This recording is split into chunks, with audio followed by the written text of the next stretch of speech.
আজকে শুরু করতে যাচ্ছি আমরা এয়ার টিকেটিং কোর্সের ষষ্ঠ ক্লাস।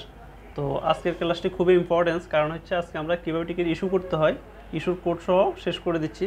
এরপর যে ক্লাস আজকে শেষই ধরা যায়, আরও অনেকগুলো অ্যাডভান্স লেভেলে আছে, খুঁটিনাটি ওগুলো আমরা পরবর্তীতে আস্তে আস্তে জানতে পারবো। আমি যে কোনো এক ফাঁকে এগুলো একদিন আলোচনা করে দিলে ক্লিয়ার হয়ে যাবে। তো আজকে হচ্ছে আমরা ইস্যু করতে গেলে আমাদের যেই ইম্পর্টেন্স কোডগুলো আছে এগুলো লিখে দিলাম, আর একটু পরে প্র্যাকটিস এগুলো আমি আবার পরিষ্কারভাবে দেখে দিলে বুঝতে পারবেন সবাই। তো টিকিট ইস্যু করার জন্য যা করতে হবে এটা বুঝতে পারছেন, শিরোনামে দেওয়া হয়েছে আর কি।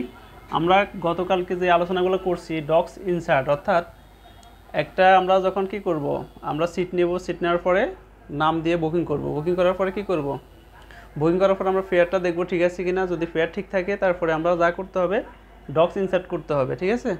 ডক্সটা ইনসার্ট করতে হবে। টিকিট কিন্তু ডক্স ইনসার্ট ছাড়াও টিকিট ইস্যু করা যায়। ওই ক্ষেত্রে ভুলে যদি কোনো কারণে ডক্সটা ইনসার্ট করা না হয়, ওই ক্ষেত্রে যাত্রী এয়ারপোর্ট থেকে ডিপার্চার করতে পারবে না, যাত্রী যাইতে পারবে না। এই জন্য আমরা ডক্সটা অবশ্যই ইনসার্ট করতে হবে। তো এই ক্ষেত্রে যেটা করণীয়, আমরা নাম দিয়ে প্রথম বুকিং করব, বুকিং করার পরে যে ডকুমেন্টসগুলো আছে পাসপোর্টটা হাতে নিয়ে ডকুমেন্টসগুলো আমরা ইনসার্ট করতে হবে। আমরা যখন ডক্স ইনসার্ট করব, অর্থাৎ পাসপোর্টের গতকালকে যে ক্লাসটা করাইছিলাম ক্লিয়ার করে দিয়েছিলাম কীভাবে ডক্স ইনসার্ট করতে হবে।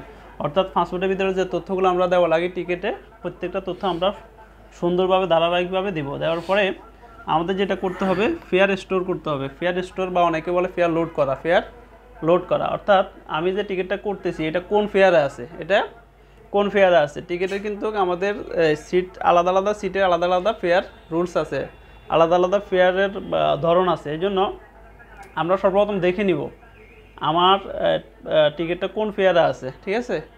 এই জন্য আমরা এখানে একটা এন্ট্রি আছে, আমরা যখন টিকিটের পিএনআর ঢুকবো, পিএনআর ঢোকার পরে ডক্সটা ইনসার্ট করব, করার পরে ডক্স পরেও ইনসার্ট করা যায়, কোনো অসুবিধা নাই। নট নেসেসারি যে আপনাকে ডক্স আগে ইনসার্ট করতে হবে। ডক্স ইনসার্ট না করে আপনার ফেয়ার লোড দিতে পারবেন, তবে ডক্সটা ইনসার্ট করে নেওয়াই ভালো আগে। ফেয়ার স্টোর বলতে এটা কিন্তু ওখানে লিখতে হবে না, ফেয়ার স্টোর এটা সাইড নোট বলতে পারেন, ঠিক আছে। এখানে বেসিক যে জিনিস এটা হচ্ছে এন্ট্রি হচ্ছে মূলত এটা FQC, এই জিনিসটা ম্যান্ডেটরি অবশ্যই দিতে হবে, ঠিক আছে। ফেয়ারের জন্য এই জিনিসটা দিতে হবে, অবশ্যই দিতে হবে। আর এই যেটা এটা পরিবর্তন হবে, ঠিক আছে। বিজি কী জন্য আসছে, আমি ধরে নিলাম যে এয়ারলাইন্সে আমি বুকিংটা করছি এই এয়ারলাইন্স হচ্ছে বিমান বাংলাদেশ এয়ারলাইন্স, এটা ধরে নিলাম। এটা সৌদি এয়ারলাইন্স হতে পারে, এটা কাতার এয়ারওয়াইজ হতে পারে, এটা কুয়েত এয়ারওয়াইজ হতে পারে, এটা গালফ এয়ার হতে পারে, এটা মালয়েশিয়ান এয়ারলাইন্স হতে পারে, ঠিক আছে, এটা তার্কিশ এয়ারওয়াইজ হতে পারে। তো এগুলো হলে কিন্তু বিজি হবে না, ঠিক আছে। প্রত্যেকটা এয়ারলাইন্সে আলাদা আলাদা একটা কোড থাকে। তাহলে সর্বপ্রথম আমরা কি করব, FQC দিব। সি দেওয়ার পরে যে এয়ারলাইন্সে আমরা টিকিটটা বুকিং করছি এয়ারলাইন্সের কোডটা দিয়ে এন্টার দিব। এন্টার দেওয়ার পরে আমাদের ফেয়ারটা শো করবে। আমরা কিন্তু একটা টিকিট ইস্যু করার মানে বুকিং করার পরে সাথে সাথে ইস্যু না করতে পারি, সাথে সাথে ইস্যু না করতে পারি। দেখা গেছে একটা টিকিট বুকিং করলাম, 2 দিন টাইম লিমিট দেওয়া আছে, আমরা আমাদের যে কাস্টমার আসছে আমরা জানিয়ে দিলাম যে এটা একটু সময় নিয়ে আপনি জানান, তখন উনি আরও 2-1 জায়গায় দেখলো, দেখে পরে কনফার্ম করলো। তখন আমরা কি করতে পারি, আমরা যে ফেয়ারে টিকিটটা বুকিং করা হয়েছে, মনে করেন একটা টিকিট বুকিং করার সময় ফেয়ার ছিল কত টাকা, ধরে নেন একটা টিকিট আপনি বুকিং করছেন 57,000 টাকায়, ঠিক আছে। যতক্ষণ পর্যন্ত এই টিকিটে ইস্যু করবেন না, বুকিং অবস্থায় থাকবে, এই টাকাটা চেঞ্জ হতে পারে, বাড়তে পারে। কেন, যদি টিকিটের দাম কমে তাহলে কমবে, আর যদি বাড়ে বাড়বে না, টিকিটের এখান থেকে কমার কোনো অপশন নাই।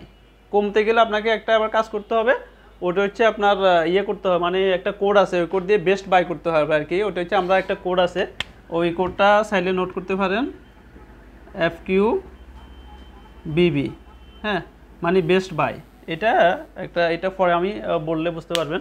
তো এটা কেন বাড়তে পারে, বাটা একটাই কারণ, আমরা জানি যে ইন্টারন্যাশনালি আমরা যে টিকিটগুলো করি এগুলোর সাথে ডলারের একটা সম্পর্ক আছে। কিসের সম্পর্ক আছে, ডলারের একটা সম্পর্ক আছে। তো ডলার তো আমাদের ন্যাশনাল কারেন্সি না, এটা ইন্টারন্যাশনাল একটা কারেন্সি। আর যেহেতু টিকেটিং সিস্টেমটা হচ্ছে একটা ইন্টারন্যাশনাল সিস্টেম, এই জন্য এখানে কখনো বিডিটি সরাসরি অ্যাপ্লিকেবল না। এখানে হচ্ছে আপনার সম্পূর্ণ হিসাব নিকেশ হবে ডলারের সাথে সম্পর্কিত। আমরা জানি বর্তমান বাজারে ডলারের দাম প্রতিদিন উঠানামা করে, উঠানামা বলতে ডে বাই ডে এটা বৃদ্ধি পাচ্ছে। এই জন্য আপনি যখন একটা টিকিট বুকিং করছেন তখন 57,000 টাকা ছিল, ধরে নেন তখন ডলারের দাম ছিল 110 টাকা, তখন ডলার দাম ছিল কত, 110 টাকা পার ডলার, ঠিক আছে, পার ডলার 110 টাকা।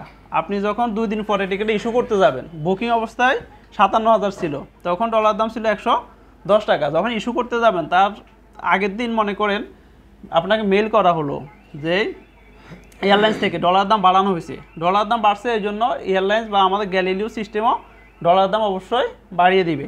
এই ক্ষেত্রে আপনাকে মেল করা হয়েছে যে আজকে থেকে ডলার দাম 110 টাকা 50 পয়সা। তখন এই যে 57,000 টাকার ভিতরে অনেকগুলো ডলার ছিল না, এই টাকাটা কিন্তু আপনি বাংলা টাকায় দেখছেন, কিন্তু এই টাকাটা মূলত ডলার থেকে হয়েছে এখানে, ঠিক আছে। এটাকে আপনি 110 দিয়ে ভাগ করলে ডলার কত ডলার কাটছে এটা বেরিয়ে যাবে। প্রত্যেকটা ডলার আরও 50 পয়সা করে বাড়ছে, মানে 0.50 ডলার করে বাড়ছে। এই যে ডলারটা, এই যে টাকাটা বা 0.50 পয়সা করে যে বাড়ছে প্রতি ডলারে, তাহলে এই টাকাটা এই টিকিটে অ্যাড হয়ে যাবে অটোমেটিক। ইস্যু করলে আর কিছু করার থাকবে না। আপনি যদি ইস্যু 50,000 টাকা দিয়ে করতেন, এই টিকিট কখনো 50,100 টাকা হবে না, এই টিকিট যা দিয়ে ইস্যু করছেন তাই থাকবে। কিন্তু বুকিং অবস্থায় যদি থাকে ইস্যু করার আগে এই টাকাটা চেঞ্জ হতে পারে। এই জন্য আপনারা অবশ্যই ইস্যুর আগে ফেয়ার তো চেক করতে হবে যে আগের ফেয়ার আছে কি না। চেক করতে হলে আপনাকে এই কোডটা দিতে হবে, FQC আর হচ্ছে এয়ারলাইন্স কোড।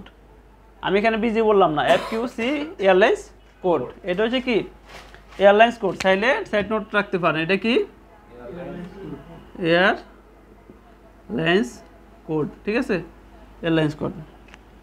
এখন এয়ারলাইন্স কোড দিয়ে আপনারা এন্টার দিবেন, তখন আপনাকে এখানে একটা ফেজ শো করবে, ওই ফেজের ভিতরে আপনার অবশ্যই কি থাকবে, ফেয়ারটা থাকবে। তখন আপনি দেখবেন যে ফেয়ারে বুকিং দিচ্ছেন ফেয়ারটা ঠিক আছে কিনা। যদি ঠিক থাকে, এখন ধরেন কমতেও পারে, আপনি দেখছেন আপনি যে ক্লাসে সিট ধরছেন, প্রত্যেকটা ক্লাস আছে না, আপনি যে ক্লাসে সিট ধরছেন ওই ক্লাসে ধরেন আপনি একটা ক্লাসে সিট বুকিং করছেন, ওই ক্লাসের দাম ছিল 57,000 টাকা। এখন এয়ারলাইন্স থেকে আরেকটা ফ্লাইট বাড়াইছে, আরেকটা ফ্লাইট কী করা হয়েছে, বাড়াইছে। ধরুন ফার্স্টটা ফ্লাইট মনে করেন ফার্স্টটা ফ্লাইট যাওয়ার কথা রিয়াদে, এখন ওরা আরেকটা ফ্লাইট বাড়াইছে রিয়াদের জন্য 6টা ফ্লাইট, যেহেতু যাত্রী চাপ বেশি 6টা ফ্লাইট করছে। তখন কী হয়েছে, সিট আরও অনেক সিট খালি হয়ে গেছে। তখন নতুন সিটের ভিতরে আপনার যে লোয়ার ক্লাসগুলো আছে এই ক্লাসে অনেকগুলো সিট খালি যাচ্ছে। তখন ওরা কী করবে, সিস্টেমে লোয়ার সিটগুলো ছেড়ে দিবে। তখন আপনি কি করতে হবে, তখন আপনি অবশ্যই এখানে দেখবেন যে আজকে কি টিকিট দাম যখন ইস্যু করার আগে টিকিট দাম আরও কম দামে সিট বের হয়েছে কিনা। তখন আপনি কী করতে হবে, চেক করে দেখলেন যে না আপনি যে ক্লাসে সিট বুকিং করছেন তার চেয়েও লোয়ার ক্লাসে এখন সিট অ্যাভেলেবেল, আপনি কিন্তু এসে বেশি দামে বুকিং দিয়ে বসে আছেন, ঠিক না। এখন আপনি কী করবেন, আপনি বেশি দামে টিকিট বুকিং দিয়ে বসে আছেন, হয়তো আপনার কাস্টমারও কনভিন্স হয়ে গেছে যে টিকিট নিতে রাজি। তখন আপনি কি করবেন, যে দেখছেন যে আরও লোয়ার, তখন কি আপনার জন্য একটা অপরচুনিটি আছে যে কম দামের টিকিটটা ইস্যু করার জন্য। ওই ক্ষেত্রে যদি আপনি আপনার কাস্টমারকে কমাইয়ে দেন তখন উনিও অনেক খুশি হবে। আর চাইলে আপনি এখানে যদি সেল করে ফেলেন তাহলে আপনি এখানে একটা অপরচুনিটি আছে বেশি লাভ করার, ঠিক আছে। তো এই ক্ষেত্রে আপনার যেটা করতে হবে, টিকিটটা বুকিং ক্যান্সেল করার কোনো প্রয়োজন নেই, জাস্ট আপনি FNR ঢুকবেন, FNR প্রবেশ করার পরে FQBB দিবেন, কি দিবেন, FQBB দিবেন। বিবি দেওয়ার পর আপনার নতুন যে ফেয়ারটা আছে ওই ফেয়ারও এখানে শো করবে। তখন আমি প্র্যাকটিসিক্যালি দেখাবো আপনি আগের যেই ফেয়ারে ছিলেন ওই ফেয়ার থেকে নতুন ফেয়ারে চলে আসতে পারবেন না, মানে লোয়ার ক্লাসে, ঠিক আছে। এই জিনিসটা এই জন্য এটা বুঝাই দিলাম। তাহলে আমরা কি করতে হবে, টিকিট যখন ডক্স ইনসার্ট করব তারপরে ইস্যু করার জন্য সর্বপ্রথম আমাদের কি করতে হবে, প্রথমে 1 নম্বর স্টেপে ডক্স ইনসার্ট, ঠিক আছে, এটা করলাম। 2 নম্বর গিয়ে ফেয়ার স্টোর, ফেয়ার স্টোর বলতে এটা আবার লেখার দরকার না, ওখানে লিখবেন কি FQC আর এয়ারলাইন্স কোড দিবেন, দেওয়ার পরে এন্টার দিবেন। এন্টার দেওয়ার পরে আমি কি বলছিলাম, প্রত্যেকটা জিনিসের পরে রিসিভ করতে হয়, IR করতে হয়, তার মানে রিসিভ IR এগুলো করবেন। এটা করার পরে যদি এ পর্যন্ত করেন তার দ্যাটস মিন আপনার ফেয়ারটা স্টোর বা লোড হয়ে গেছে, ফেয়ার লোড হয়ে গেছে। যে ফেয়ারটা আছে এই ফেয়ারটা লোড মানে সিস্টেম নিয়ে নিছে, আপনি অ্যাগ্রি করলেন, এই ফেয়ারের সাথে আপনি এগ্রি করলেন এবং আপনি নেক্সট স্টেপে যাচ্ছেন। অর্থাৎ যে ফেয়ারটা আছে ওই ফেয়ারে আপনি দেখে শুনে এগ্রি করে নেক্সট স্টেপে গেছেন। তখন আপনি পরের, আমরা জানি গ্যালিলিওতে ম্যাক্সিমাম আমাদেরকে এয়ারলাইন্স থেকে যে কমিশনটা দেয়, এই কমিশনের জন্য আমরা এই এন্ট্রিটা দিতে হবে। এই এন্ট্রিটা কী করতে হবে, দিতে হবে। এটা একবার ম্যান্ডেটরি, এখানে কিছু বোঝার দরকার নাই, যেভাবে আছে এভাবেই মাথায় রাখবেন। এই এন্ট্রিটা যদি না দেন তাহলে আপনাদের কমিশন অ্যাড হবে না, ঠিক আছে। কমিশন ছাড়া আপনি ইস্যু করবেন, এই এন্ট্রিটা অবশ্যই দিতে হবে, ঠিক আছে। কমিশনের জন্য TMU1Z তারপরে 7, ঠিক আছে। এই কমিশনের জন্য এই এন্ট্রিটা দিবেন। দেওয়ার পরে কী করবেন, আপনি চাইলে এখানে রিসিভ IR করতে পারেন, আবার নাও করতে পারেন, একসাথেও করতে পারেন যদি সব কিছু একসাথে করতে চান। এই এন্ট্রিটা দেওয়ার পরে এরকম রিসিভ IR করতেও পারেন, নাও করতে পারেন। না করলে কি হবে, আপনি এগুলো দিয়ে একবারে ইস্যু মানে এটা দেওয়ার পরেই করতে পারেন, এটা দেওয়ার পরে কিন্তু করতে হবে, ঠিক আছে। এখন আপনি কি করবেন, এখানে এটা রিসিভ করবেন, এখানেও রিসিভ করে নেবেন, সেটাই ভালো হবে। এখানে রিসিভ করবেন, এখানেও আপনি রিসিভ ইয়ার প্রত্যেকটা ধাপে রিসিভ করলেন, রিসিভ দিয়ে আপনার নাম প্রথম অক্ষর দিলেন, ইয়ার, তারপর আবার আয়ার করে নেবেন, ঠিক আছে। তারপরে স্টেপে এসে আপনি এখানে কি লিখছি একটু খেয়াল করেন। এই এন্ট্রিটা আপনার দিবেন, অবশ্যই দিবেন, ম্যান্ডেটরি। এন্ট্রিটা দিবেন TMU1, এটার মতো মনে করেন, দেখবেন মনে রেখে দিবেন TMU, দেওয়ার পরে এখানে অবলিক দিয়ে মানে ইনিশিয়াল দিয়ে FINBAGT, মানে এটা হচ্ছে এজেন্টের জন্য আর কি, অর্থাৎ AGT মানে এজেন্ট, ঠিক আছে। এটা কিন্তু ম্যান্ডেটরি দিবেন, এই লাইনটা মনে রাখবেন, এটা মাথা যেন থাকে।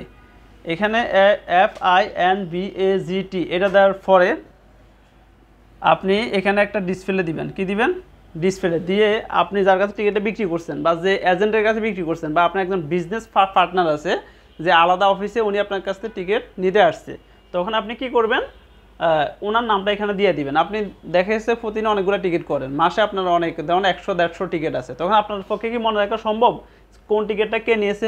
আপনি দেখা যাচ্ছে একটা টিকিট হয়তো বা আপনি একটা লেজার মেনটেন করেন, অথবা এক্সেলে ক্যালকুলেট করে রাখেন, হিসাব করে রাখেন, লিখে রাখেন। ধরেন আপনি তাড়াহুড়োর ভিতরে কাজ করতে গিয়ে ভুলে গেছেন কার টিকিটটা আপনি ইস্যু করছেন, তখন আপনি যদি টিকিটের ভিতরে, আপনি তো সবার টিকিট ইস্যু করতেছেন, যাত্রীর সাথে তো আপনার সম্পর্ক নাও থাকতে পারে, যাত্রীরা সরাসরি আপনার কাছে নাও আসতে পারে, আপনি একটা ওয়ের মাধ্যমে অর্থাৎ একটা এজেন্টের মাধ্যমে আসতে পারেন। তখন কি করবেন, আপনি একটা এজেন্টের মাধ্যমে যদি আপনি আসেন, ওই ক্ষেত্রে এজেন্টের নাম যদি এখানে না থাকে টিকিটে, যাত্রীর নাম দিয়ে আপনি খুঁজে পাবেন না। পাসপোর্টের ভিতরে হয়তো আপনি নাম্বার খুঁজবেন, ওইখানে যাত্রীর নাম্বার না থাকতে পারে। যাত্রী যখন পাসপোর্টটা বানাচ্ছিল তখন হয়তো কেউ একজন নাম্বার দিয়ে দিচ্ছে, নাম্বার বন্ধ আছে, তখন আপনি কী করবেন? আপনার জন্য জানা উচিত যে আপনি যে টিকিটটা করছেন এই টিকিটটা কে, পরিচয়কে। এই জন্য আপনি এখানে স্টার দিয়ে নাম দিয়ে দিবেন, কার নাম, যার কাছে আপনি টিকিটটা সেল করছেন। তখন আপনি নাম দেখলে বুঝতে পারবেন যে নামে আপনি তাকে চিনেন। আপনি কেউ চিনেন না, তার টিকিট তো আপনি বাকিতে সেল করবেন না, করবেন না। আপনারা তখন কি করবেন, এখানে তখন আপনি টিকিটের সিস্টেমে গিয়ে যখন ফিএনআরে যাবেন, তখন আপনি এখানে দেখলে বুঝতে পারবেন যে এই টিকিটটা কার, ওইখানে কিন্তু নামটা চলে আসবে, ঠিক আছে। এগুলো প্র্যাকটিসে দেখাবো সব কিছু। তো আপনি এখানে স্টার দিয়ে জাস্ট নামটা দিয়ে এন্টার দিবেন, এন্টার দিয়ে হয়ে যাবে, হ্যাঁ। এন্টার দিয়ে রিসিভ ইয়ার আয়ার দিবেন। তারপরে লাস্টের লাইনে এসে এই এন্ট্রিটা না করলে টিকিট ইস্যু হবে না, ঠিক আছে। সব কিছু দেখে সব কিছু ঠিক থাকে, কমিশন অ্যাড হয়েছে, সব কিছু ঠিক আছে, তারপর আপনারা লাস্ট স্টেপে গিয়ে শুধু এই এন্ট্রিটা দিবেন, TKPDTD, এই এন্ট্রিটা দিবেন, দিয়ে এন্টার দেওয়ার সাথে সাথে টিকিট ইস্যু হয়ে যাবে। এরপরে কোনো রিসিভ ইয়ার আয়ার নাই, আপনার টিকিট এই জাস্ট TKPDTD এই এন্ট্রিটা দিবেন। এই এন্ট্রিটা দেওয়ার পরে এই কোডের পরে যখন এন্টার দিবেন, সাথে সাথে কী হয়েছে, টিকিট ইস্যু হয়ে যাবে, শেষ। বুঝতে কোনো সমস্যা? এটা খুবই ইম্পর্টেন্ট, বুঝতে কোনো সমস্যা আছে? এই স্টেপগুলোকে ধারাবাহিকভাবে লিখে রাখেন, আমি যখন প্র্যাকটিস যাবো তখন দেখাইলে খুব ক্লিয়ারলি বুঝতে পারবেন, ঠিক আছে।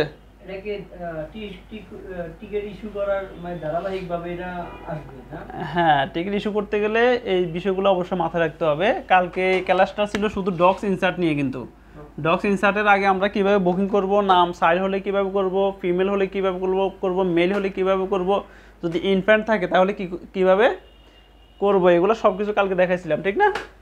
তো এগুলোর পরে আমরা ডক্স ইনসার্ট কীভাবে করতে হয় ওটাও দেখানো হলো। আজকে হচ্ছে যে তারপরে আপনার ডক্স ইনসার্ট করবেন, টিকিট তো ইস্যু করতে হবে, শুধু বুকিং করে বসে থাকলে তো হবে না। অ্যাড করলেন, তারপরে আপনার এজেন্টের যে কোডটা এটা দিলেন, TKPDTD দিলে টিকিটটা ইস্যু হয়ে যাবে, ঠিক আছে। আপনি চাইলে আপনার যে এজেন্ট আছে এজেন্টকে টিকিট দিয়ে দিতে পারেন, ঠিক আছে। আশা করি ক্লিয়ার নাকি? রিভিউ আর একবার টিকিট, এইটা রিভিউ আমরা যখন আমরা প্র্যাকটিসে যাবো তখন ক্লিয়ার হবে আরও। এখানে তো ওই যে ডক্স ইনসার্ট করবো আমরা, কালকে যে ক্লাসটা করছি ওইটা মনোযোগ দেখলে হয়ে যাবে, চাইলে ইউটিউব থেকে দেখে নেবেন।